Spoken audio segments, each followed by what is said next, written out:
Meski menjadi tokoh utama di balik program anak yang paling sukses di era 80-an, namun dalam dunia nyata, Pak Raden terpaksa hidup dalam keprihatinan. Selain hidup sebatang kara dan sakit-sakitan, ia juga bergelut dengan persoalan hak cipta demi biaya hidup dan pengobatannya.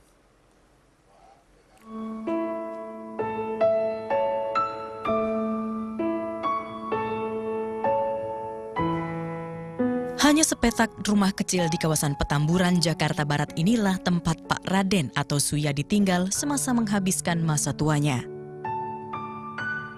Berbanding terbalik dengan ketenaran yang diperolehnya lewat serial boneka si Unyil di era 80-an, di masa tuanya Pak Raden hidup dalam keprihatinan sambil terus memperjuangkan hak untuk mendapat royalti atas karyanya.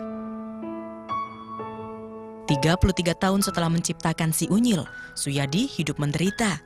Dosen seni rupa kelahiran 28 November 1932 itu dibelit kesulitan ekonomi dan sakit-sakitan. Semua gara-gara di tahun 1995, Suyadi menyerahkan hak cipta boneka si Unyil kepada perusahaan film negara.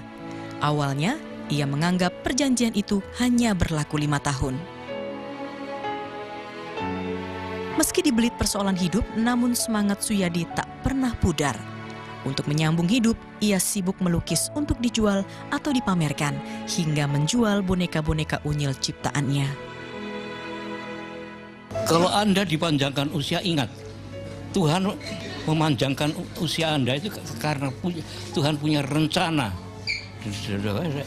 dengan Anda, bahwa Anda masih punya tugas.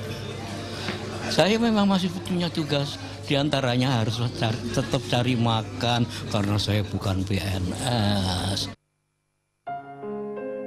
Ketika itu cerita miris kehidupan Pak Raden sempat membuat sejumlah seniman dan musisi muda tergerak untuk membesuk dan menghibur Pak Raden.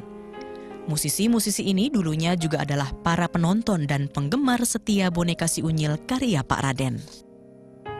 Kak, coba Kak ceritain gimana nih? Kan kakak pasti udah lahir dong, Unyil. Aku belum lahir ya. Tua banget dong Amel kalau udah lahir. Ya kan gimana Kak? Kakak pernah nonton apa enggak? Oh iya dulu waktu Gimana Kak ceritanya? waktu kakak umurnya seamel, mungkin lebih kecilan lagi dikit ya. Dulu setiap hari Minggu. Film Unyil ini setiap hari Minggu jam 9. Emang udah ada di TV Kak? Masih hitam putih sih. Mungkin kalau kita bisa lihat di luar negeri, kalau misalnya ada orang seperti Pak Raden, itu kekayaannya udah nggak terhitung banyak ya Amel. Ya kan, dari dulu sampai sekarang masih berkarya, itu kayanya luar biasa. Tapi di sini kita lihat gitu kan, dia mau berobat aja susah, mau makan aja susah, apalagi ngurusin genteng bocor gitu kan. Ini meja Ya, makan. meja makannya gitu kan, dan masih di kursi roda juga kan. Tuh, jadi sangat prihatin sekali ya. Prihatin lah gitu. Ya mungkin yang seperti ini banyak ya, bukan hanya Pak Raden aja, tapi ya semoga sih dengan gongnya ini Pak Raden bisa sebuah kreativitas, sebuah pekaryaan yang menjadi suatu aset yang harus dilestarikan jadi lestarikan.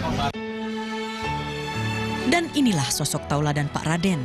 Di tengah kondisinya yang tak lagi sehat, ia masih bersedia melayani anak-anak yang bermain di rumahnya yang rindu sosok Pak Raden. Jika dalam karakter di serial film si Unyil, Pak Raden adalah sosok yang galak. Namun di dunia nyata, ia begitu dicintai anak-anak karena pandai mendongeng. Sebuah kemewahan yang kini mungkin jarang didapatkan anak-anak oleh orang tuanya. Selamat jalan Pak Raden. Tim Liputan MNC Media.